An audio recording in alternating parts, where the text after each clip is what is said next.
In today's show, the Bitcoin price reaches 23,400 on 4.6% gains amid very mixed outlook. In today's show, I'll be breaking down the latest technical analysis, quoting crypto analyst Rat Capital. Historically, Bitcoin has been able to generate tremendous buy-side interest at the 200-week moving average. But if Bitcoin fails to retest the moving average in the short term, that would probably serve as further evidence that this recovery is merely one of relief. And quoting on-chain analyst Dylan LeClaire with an interesting find, the World Economic Forum is listed as one of the Celsius creditors. You can't make this stuff up, folks. And as Plan B shares here, Bitcoin equals peer-to-peer eCash with no trusted third party. CBDC equals central government kill switch on everyone. Facts. Now check this out. 12 years ago today, someone tried to auction their 10,000 Bitcoin for $50. It would now be worth $225 million. So the kicker, the highest bid was only $25. Also in today's show, Coinbase partners with BlackRock, the largest asset manager in the world, to create new access points for institutional crypto investing, which many are calling the biggest news of the year. Quoting Coinbase here, we're proud to announce a partnership with BlackRock. BlackRock's Aladdin clients will now have direct access to crypto markets through Coinbase Prime. And as Pomp shares here, it's not often that you live through the birth and scaling of a new multi-trillion-dollar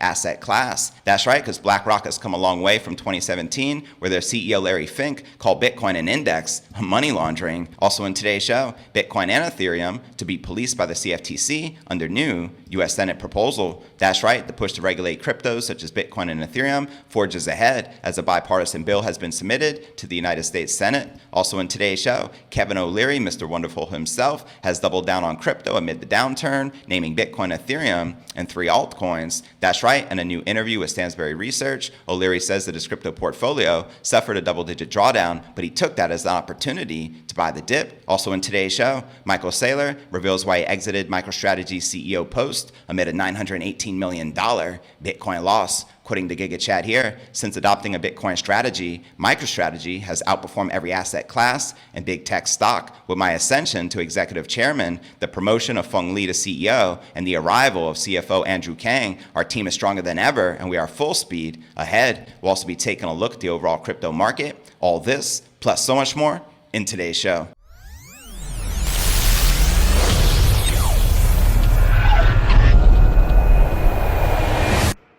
Here at Crypto News Alerts, I drop a brand new episode every single day. We also do a $50 Bitcoin giveaway every single day. All you need to do to qualify to win is make sure you're subscribed to the channel. Will Smith that like button and drop us a comment right down below, and the winner will be announced at the end of today's show. So stay tuned. And today's episode is brought to you by iTrust Capital, the #1 crypto IRA platform in America. Do you know you can buy, sell, and trade crypto tax-free with a crypto IRA? Well, that's right, you can. You can buy and sell 25 plus cryptos as well as precious metals, gold, and silver. There are no monthly fees and only 1% transaction fees. There's also institutional grade storage. You can set up your account today with only $1,000. And if you sign up today, you're going to receive a $100 reward in Bitcoin for funding your account. So go ahead and use my referral link in the description right down below, and let's get this crypto tax-free. All right, welcome back to another episode of Crypto News Alerts. This is podcast episode number 1008. I'm your host, JV. How's it going, my crypto fam? The Bitcoin rebounded overnight into August 5th as a fresh trendline reclaim opened the door to further gains. Here you're looking at the Bitcoin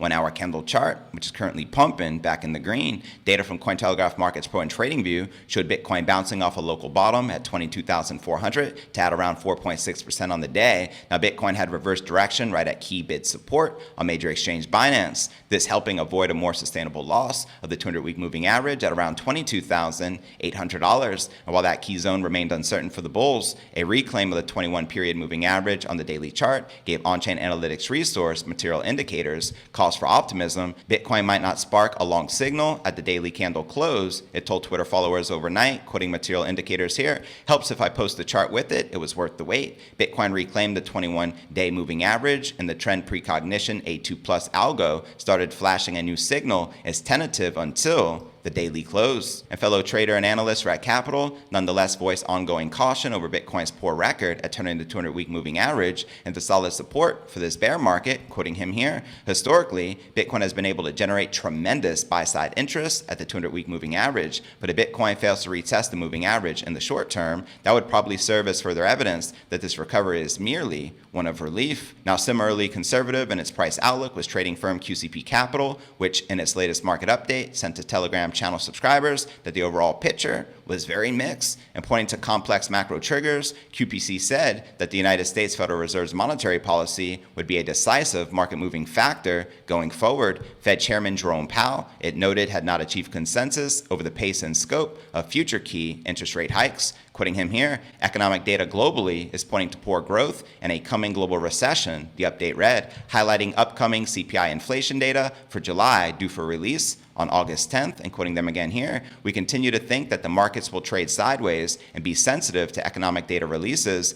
US CPI next Wednesday will be the next important one to watch. Now let's discuss the altcoins. Ethereum and other large cap tokens joined in Bitcoin's relief push higher. Ether/USD circled around $1,700 at the time of this recording, nonetheless failing to crack resistance closer to the 0.075 mark after a second retest, which you can see here in this chart. With the Ethereum merge around 1 month away, concerns were also increasing over the likelihood of a contentious hard fork of the network. Quoting QCP Capital here, the more pressing and immediate risk in the crypto markets is the ETH merge that is scheduled to take place in September, and it added that the markets have already started to price in the possibility of a material hard fork. So there you have it. Do you feel there will be a hard fork after the merge release coming up in September? Let me know in the comments below. And quoting on-chain analyst Dylan LeClaire, he wrote, "Laughing my freaking butt off. The World Economic Forum is listed as one of the Celsius creditors." That's right, you cannot make this stuff up, folks, as you can clearly see here. World Economic Forum. That means this contagion was on a whole different level. And quoting Plan B with his recent update, Bitcoin equals peer-to-peer e-cash with no trusted third party. CBDC, central bank digital currency, equals central government kill switch on everyone. Preach. And now for an interesting fact. 12 years ago, someone tried to auction their 10,000 Bitcoin for $50. It would now be worth $225 million. And the kicker, the highest bid was only $25. And before I break down next story of the day, Coinbase partners with BlackRock to create new access points for institutional crypto investing, which many are calling the biggest news of the year. But first, let's take a quick look at the overall crypto market. As you can see, all the major cryptos are currently pumping back in the green. We got Bitcoin up 0.59%, maintaining just above $23,000. We have Ether up 4%, trading just under $1,700, while Binance Coin, Solana, Polkadot, Avalanche, XRP, and Cardano are also all pumping and in the green. But all right, now let's break down our next story of the day. According to a new blog post published on Thursday, crypto exchange Coinbase said it's partnering with BlackRock, the world's largest financial asset manager. They currently control about $10 trillion in assets under management to provide its clients with direct access to crypto, starting with Bitcoin. Users of BlackRock's institutional investment management platform, Aladdin, will receive crypto trading, custody, prime brokerage, and reporting capabilities should they also elect to sign up for Coinbase Prime. Now, Coinbase Prime is an institutional trading solution that provides trading, custody, prime financing, staking, data, and reporting services on over 300 digital assets. The service is tailored to entities such as hedge funds, asset allocators, financial institutions, and corporate treasuries. With over 13,000 clients currently using Coinbase Prime, they made the announcement here. We are proud to announce a partnership with BlackRock. BlackRock's Aladdin clients will now have direct access to crypto markets through Coinbase Prime. And regarding the development, BlackRock's global head of strategic ecosystem partnerships, Joseph Callum, commented the following: "This connectivity with Aladdin will allow clients to manage their Bitcoin exposures directly in their existing portfolio management and trading workflows for a whole portfolio view of risk across asset classes." Now, the institutional investors can access Coinbase Prime directly via user interface or as an integrated platform via APIs to offer crypto-related products such as ETFs, custodial solutions, or brokerage services. Now, Coinbase Prime's custodian, Coinbase Custody Trust Company, is regulated by the New York Department of Financial Services. Also, Coinbase had a string of regulatory conflicts as of late, which we all know. Last month, U.S. authorities arrested a former Coinbase manager on allegations of insider trading. And as Cointelegraph recently reported, the former manager has since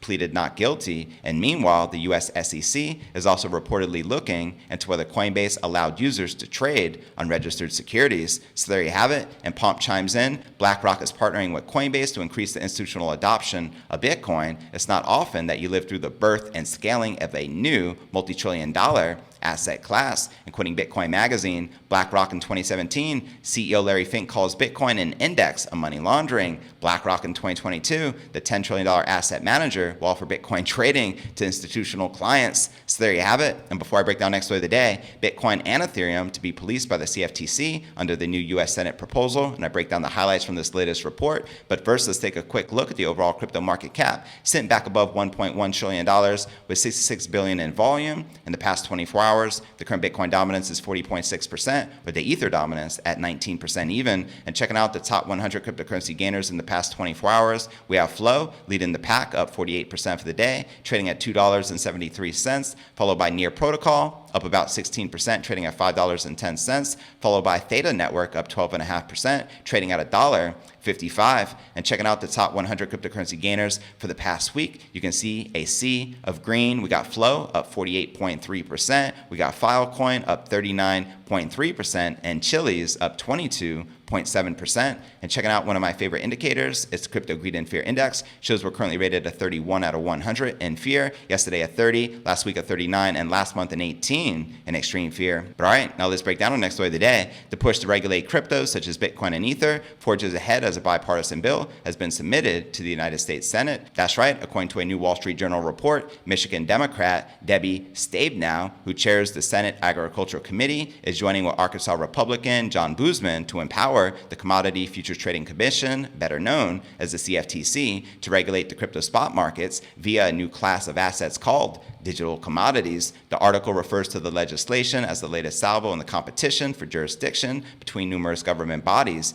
and agencies, including the U.S. SEC and the Federal Reserve. Now, while the proposed legislation does not include securities as part of the newly defined asset class, cryptocurrency exchanges such as Coinbase and FTX would fall under the CFTC's jurisdiction. They would be required to register with the agency and offer consumer protections. Now, Boozman said of the new Digital Commodities Consumer Protection Act of 2022 proposal the following: this fast-growing industry is currently governed largely by a patchwork of regulations at the state level that simply is not an effective way to protect consumers from fraud. Our bill will empower the CFTC with the exclusive jurisdiction over the digital commodity spot market, which will lead to more safeguards for consumers, market integrity, and innovation in the digital commodity space. Now, the Stabenow-Boozman bill represents the third instance of senators proposing bills affecting cryptos in the past 2 months. That's right, last Wednesday, Republican Pat Toomey of Pennsylvania and Arizona Democrat Kristen Sinema put forth a new measure called the Virtual Currency Tax Fairness Act that would exempt small personal crypto transactions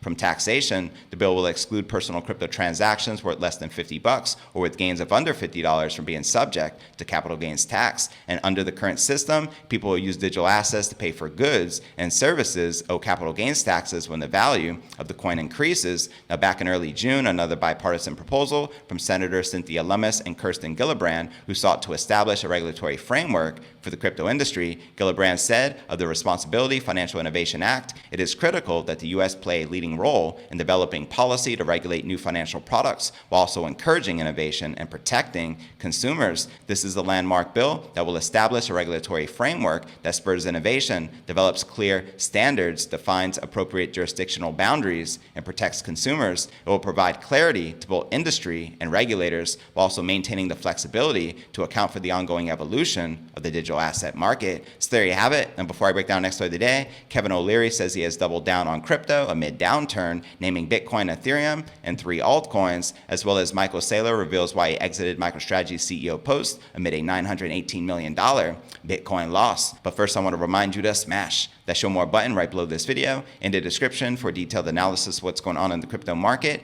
This goes for all 1,200 plus videos right here on my YouTube channel. And don't forget to smash that subscribe button, Will Smith, that like button, and drop a comment below to qualify to win $50 in the next Bitcoin giveaway. I'll be announcing the winner at the end of today's show, so stay tuned. And of course, you can follow me all across the major podcasting platforms, from Spotify, home of the Joe Rogan Experience, to Apple's iTunes and Google Play, and of course, all across social media, from crypto Twitter, Facebook, Telegram, Instagram, and TikTok. So wherever you're at, be sure to plug in and follow me there. But all right, now let's break down our next story of the day. Kevin O'Leary, Mr. Wonderful himself, is revealing that he took advantage of the market downturn to add to his crypto holdings. Hallowed be thy name. In a new interview with Stansberry Research, O'Leary says that his crypto portfolio suffered a double-digit drawdown, but he took that as an opportunity to buy the dip, BTFD. Quoting him here, we took a hit, we're at 20% of the portfolio, and then it grew up to 23%, and then it went down to 16% of the portfolio. It was really volatile, but I have always said you're going to get this volatility in an industry that's not regulated because there is no institutional bid. So probably at the low, we were at 15%,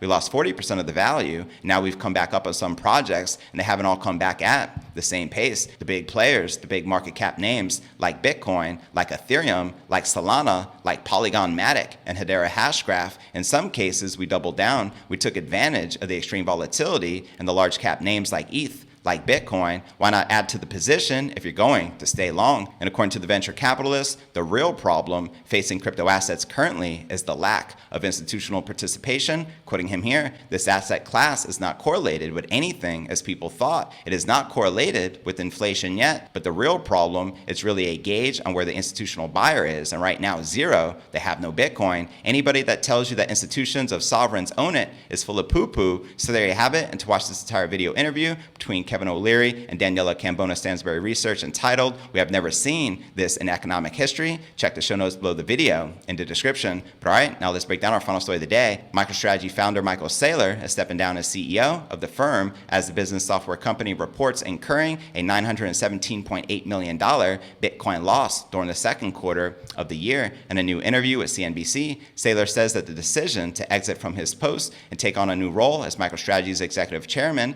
has nothing to do with the company's Bitcoin losses. Quoting Saylor here, there is no relationship between the transition and that write-off. It is a non-cash write-off, and our investors look through that, as does the board of directors and the officers. MicroStrategy president Phong will be taking over the company's new chief executive, and according to Saylor, the reorganization is placing people into roles where they are most effective. As he shares here, Phong has been the president of the company for the past 2 years, and the CEO heir apparent. He has also been president and CFO until May of this year. Given the size of the balance sheet, the opportunities in front of us, the company really needed a world-class dedicated CFO. So when Andrew Kang joined us in May, we checked that box. That cleared the way for Phong to step up to the role of president and CEO. He is an extraordinarily talented executive, and this will make him even more effective. Now, Saylor says that his new position as the company's chairman will allow him to focus more on being an advocate for Bitcoin. As he shares here, I have emerged as an important advocate and spokesperson for the Bitcoin community on a worldwide basis.